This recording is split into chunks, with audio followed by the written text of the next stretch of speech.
Hi and welcome to our second lesson on key performance indicators. So a quick recap. So if you're like in those movies where you get the binge watching and you're watching the quick recap, in the last lesson we covered percentage of market share, net profit figures, rate of productivity growth, number of sales, and number of customer complaints. And we're going to look at the other key performance indicators in this lesson here. So look forward to sharing that journey with you. So again, going to the VCE study design, looking at the key performance indicators, we've already covered percentage of market share, net profit figures, rate of productivity growth, number of sales. So in this lesson here, we're going to look at rates of staff absenteeism, level of staff turnover, level of wastage, number of website hits, and number of workplace accidents. So let's take our first key performance indicator here about rates of staff absenteeism, okay? So if you're absent, you are away, okay?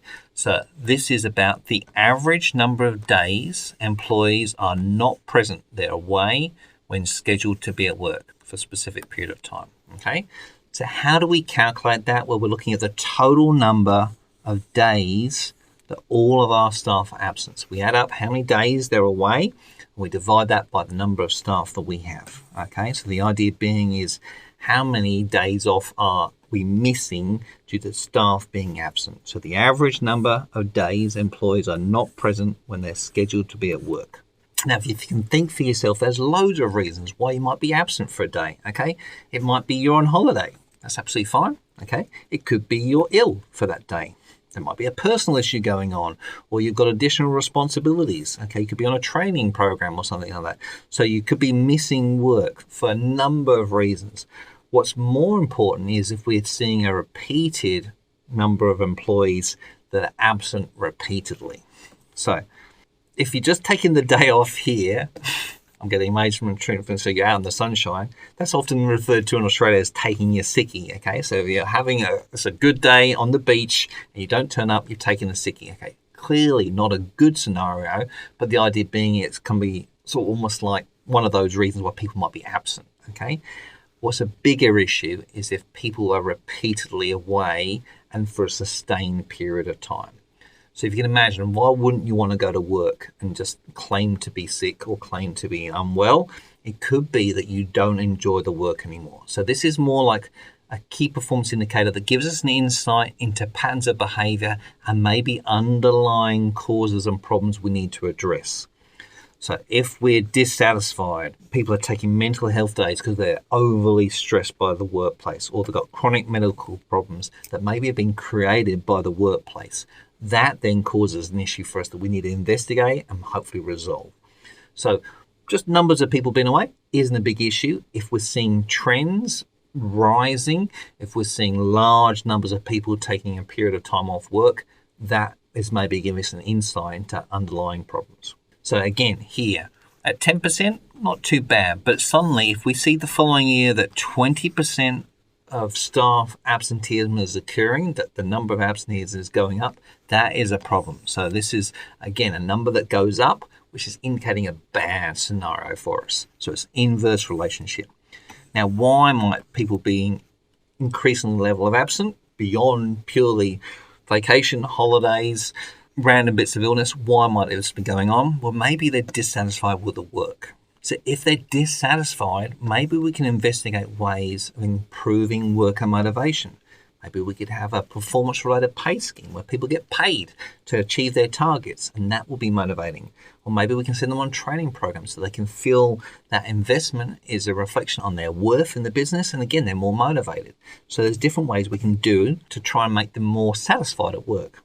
Okay, maybe we can support and give them counselling through rough times, and maybe that can help overcome the dissatisfaction and the woe that they're feeling. Okay, maybe it's to do with their manager. They don't like the manager's style of being overly autocratic, and then if you change that management style to more consultative, then suddenly that employee will feel more satisfied at work. Or maybe they just don't enjoy working on that machinery or the resources, and you can redeploy them in a different way. So again, lots of different ways we can solve the underlying problem. If it's more about personal issues or chronic medical problems, maybe due to stress at work, maybe we can give them counselling, medical support. It could be flu jabs to try and make them less prone to illness, or health and wellbeing programs where you give them money to invest in sports clubs or local gyms to try and keep them as a healthier workplace. All of these are trying to deal with that issue. So small numbers of absenteeism, we're not worried about, but when it gets larger and increasing and there's a trend, then it's worth investigating and trying to resolve them. Okay, our next key performance indicator is the level of staff turnover. Okay, this is the percentage of employees that leave a business over a specific time period and must be replaced. So the idea being, as in this little cartoon here, if you see someone working at 5 different organizations in the past 2 years, they've come, they've gone, they've come, they've gone, they're moving through. It's indicating that they're not leaving for reasons of retirement, but they're just dissatisfied for the work and they're looking for something else. So what you're looking at here, or the underlying cause is maybe job dissatisfaction. So people are leaving because they just don't like working at your business, and you have to keep replacing them. Now, if you think about it, that's a very expensive exercise. The whole recruiting them, doing the recruiting campaign, going through the interviews, doing the induction, and then seeing them leave, that's a very financial, time-consuming exercise. And so therefore we want to avoid it for that reason. It's also unsettling for the other staff, where people are coming and going and no one's hanging around for a period of time. So not getting that loyalty. So high levels of staff turnover indicate dissatisfaction amongst your employees. So we're looking at the total number of staff leaving over a period of time against the total number that you actually have on site and you require. So the percentage that leave a business over a specific time period and must be replaced. So if your rate of staff turnover in your business is greater than the rate of resignation in the broader market, it's an indication of employee dissatisfaction. Like I said, there are lots of reasons why people could leave. Okay, they could be retiring, they could be made redundant due to technology taking over, and they could be dismissed for breach of contract. What we're looking at here is, okay, are people dissatisfied with our workplace and they're leaving us regularly? Now, interestingly, this number can be disguised by poor labour market conditions. Okay. So, for example, during a period of recession, people will stay even though they don't like you, okay, because at least they've got a job. So we have to, again, we're trying to analyze this data, say, is there something going on? Knowing that sometimes we won't get much data because there's other reasons why they're staying with us. So we're just worried about this dissatisfaction and worried about them moving on. So if we see a big increase in numbers, lots of staff turnover, lots of staff coming and going and need to be replaced, then it's telling us more staff are leaving. We've got to keep replacing them. So again, rising numbers are a bad sign that something is going wrong. It could be there's greater dissatisfaction. Okay, then again, we might need to address that. If we've got more people dissatisfied and they're leaving us because they just don't like working for us, let's investigate that. Maybe we've got to build in better motivation. Maybe we need to support and counsel them. Change our management style so they're not resisting a very autocratic approach, or put them into better promotion opportunities to try and reinforce them and give them that satisfaction. Maybe we'll get staff coming to the end of their employment life cycle and moving on, and then that's natural. Okay, so this is a natural part of the staff turnover, and that gives us the underlying figure. So when again, we wouldn't expect 0 for staff turnover because people retire, they need to be replaced. We just need to manage that with respect. That's a natural and unavoidable event. We're more worried about this one, okay? For this number here, for staff being made redundant, maybe it was like the period of time of Qantas where due to COVID reasons that we needed to make them unemployed to reduce our expenses. That might have been a redundancy program and was self-inflicted, okay? We might have had to have gone through that process, knowing that in the future, we'll hopefully get them back on board again. So that could be part of the reason. And again, we might have to look at dismissal. If they're breach of contract, we're not really worried about it. Okay, we've got to make sure people are being given clear policies and they know what they're expected. This is the big one we're worried about here. If this is a large cause of what's going on, then we need to address that and make sure we've got strategies in place to try and solve that situation. So level of staff turnover, an indication possibly of underlying staff dissatisfaction.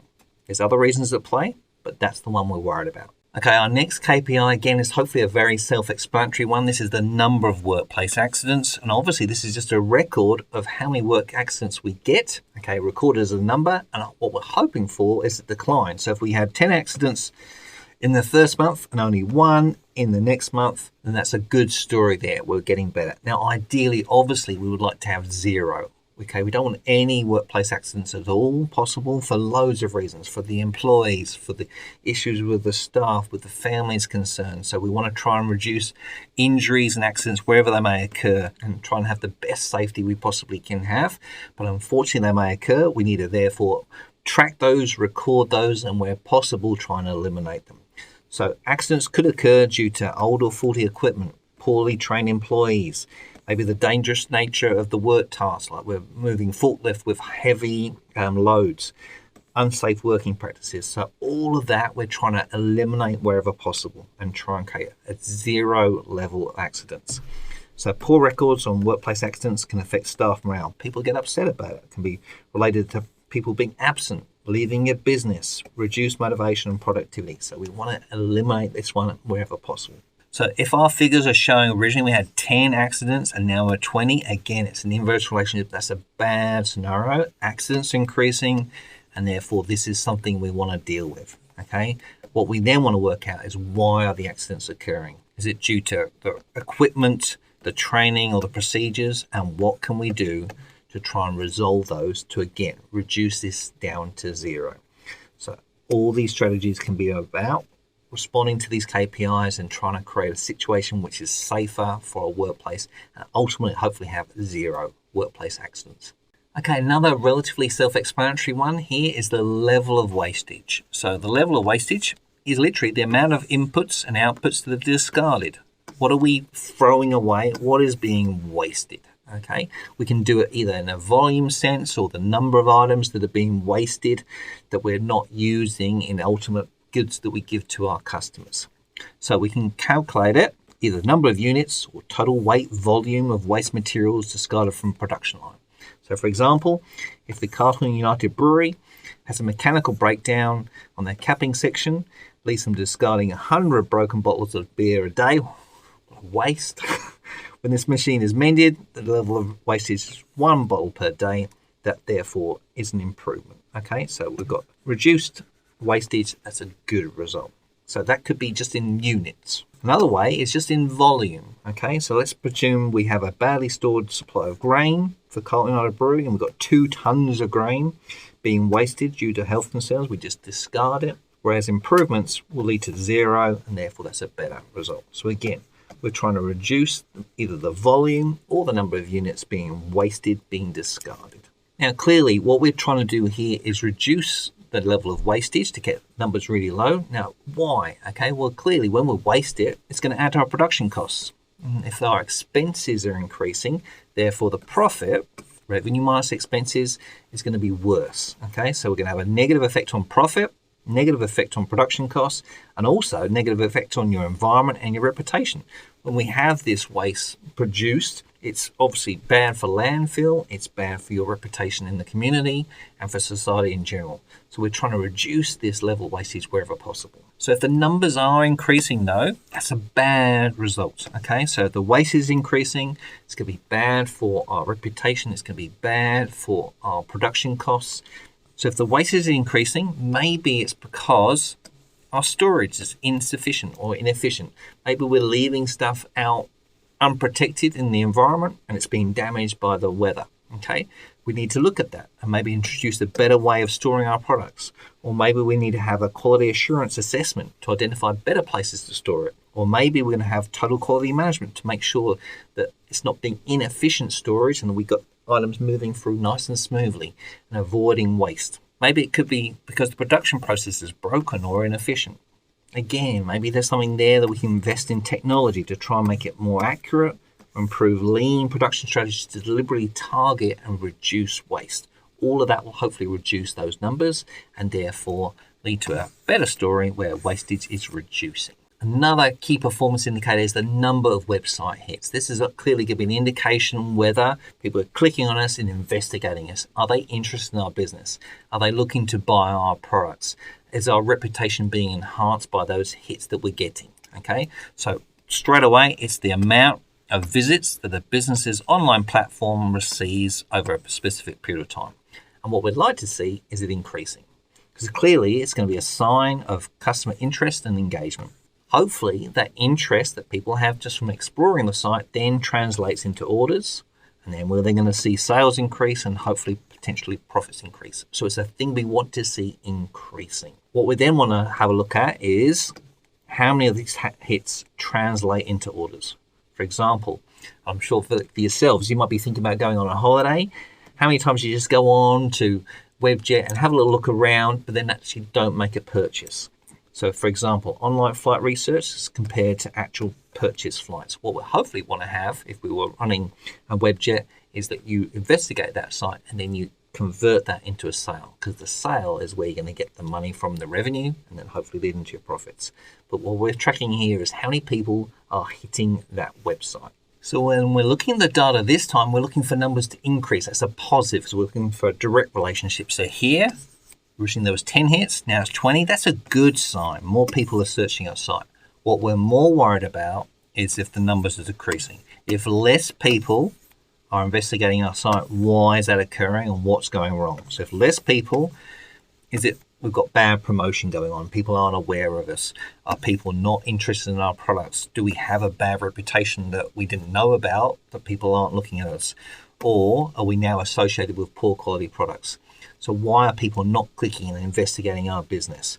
So again, we can look at all sorts of ways of trying to address that by maybe having better quality production, better engagement on the website, better promotion and marketing to try and attract people and get more people hitting on that website, which again, hopefully translates into sales, and then hopefully that translates into revenue and profits increasing as well. So hopefully you can see the importance of the number of website hits as an area we just track to see how our customer engagement is progressing. And there we go. It's a lot of information you can see. We've explored a lot of key performance indicators. So all of these ones here. So again, let's keep it simple. A key performance indicator is just a type of measurement that helps us understand how we're performing in a certain area. We could look at percentage of market share, net profit figures, rate of productivity growth, number of sales, rate of staff absenteeism, level of staff turnover, level of wastage, number of customer complaints, number of workplace accidents, and number of website hits. These are the ones that are covered in our study design. We have to understand these ones. You can imagine there's lots more KPIs out there in business that you might look at in terms of how you're progressing, but these are the ones we must cover for our study design, and these are the ones potentially that can be examined in the November exam. So hope that helped get an understanding of how they all come together. It gives you an indication of what the data tells you, and therefore also the underlying causes and what you can possibly do to respond to them to have better business strategies. What's coming up in our next lesson is force field analysis. So I look forward to seeing you then.